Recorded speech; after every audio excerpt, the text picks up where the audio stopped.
Hey, this one right here coming to y'all live from the block too, man. So if you hear a little sound effects, then you know what it is. But I had to get this one because this is cause for celebration. Your boy Smirk, man, he just scored a major win.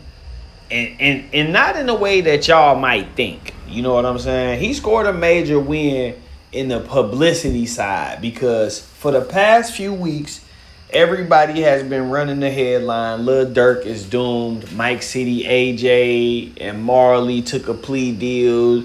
They've been posting these dudes' faces and everything. If I was them, if I was Mike City, AJ, and Marley, I would sue every single publication that posted that because you gonna need the money. Where you going? You gonna need the money. I would most definitely do that. But anyway, Durk's attorney has responded to the accusations that the government is making in their attempt to stop him from getting a severance.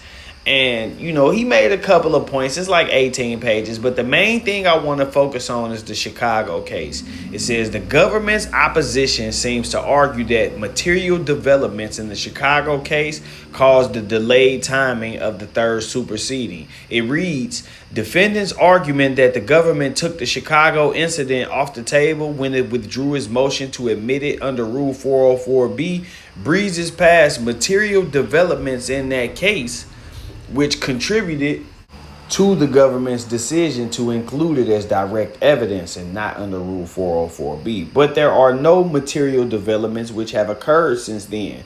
The material developments to which it point are not material and or are not new developments. Guilty pleas. This is where it focuses on the guilty pleas directly.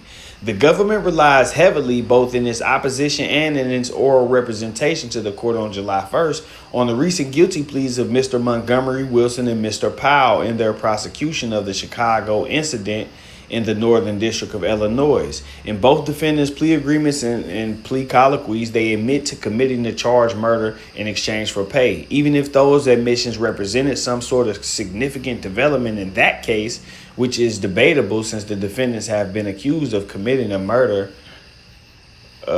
for pay, they have absolutely no bearing on Mr. Banks' prosecution or trial. First, the defendants there did not say either in their plea agreements or at their change of plea who paid them in exchange for the murder. In order to be pertinent, Mr.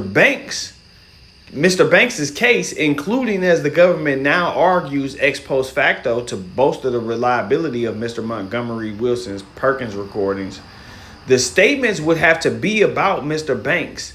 They are not. Second, any statement in a plea agreement or at a change of plea would be inadmissible in any other criminal prosecution under the Sixth Amendment's confrontation clause. And finally, there is no indication that either Mr. Montgomery Wilson or Mr. Powell is cooperating with the government to provide additional information or admissible in court testimony.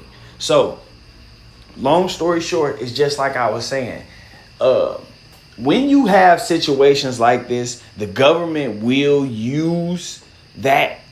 They will use that to bolster their case while the defense attorney is arguing that it's not admissible as evidence in the trial. It may not be, but once they go on the record and say certain things, then it becomes evidence against him. If they already have somebody who is saying Durk is the one who paid, and then they get these guys to come in here and say, yes, we were paid, then they have a string of dots to connect, and it becomes a circumstantial case, and that's why it's admitted as an overt act. So while it may not be admissible as evidence, they can bring it in as a charged act like they did. They brought it in as an overt act. Anyway, this is some good news for Durk. Maybe all of those blogs who just posted that he was doomed will double back and say, you know what? He might not be as bad off as I thought, because a lot of people were saying he was doomed based, oh, it's over for Durk. They doing this, they doing that.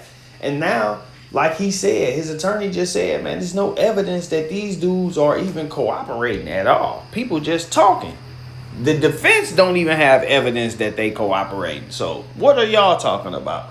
I get it. I know what y'all trying to say, but y'all was just arguing with me in the comments about this shit when I was saying when it comes to that Chicago case and that Atlanta case, DURK is gonna beat that, bro.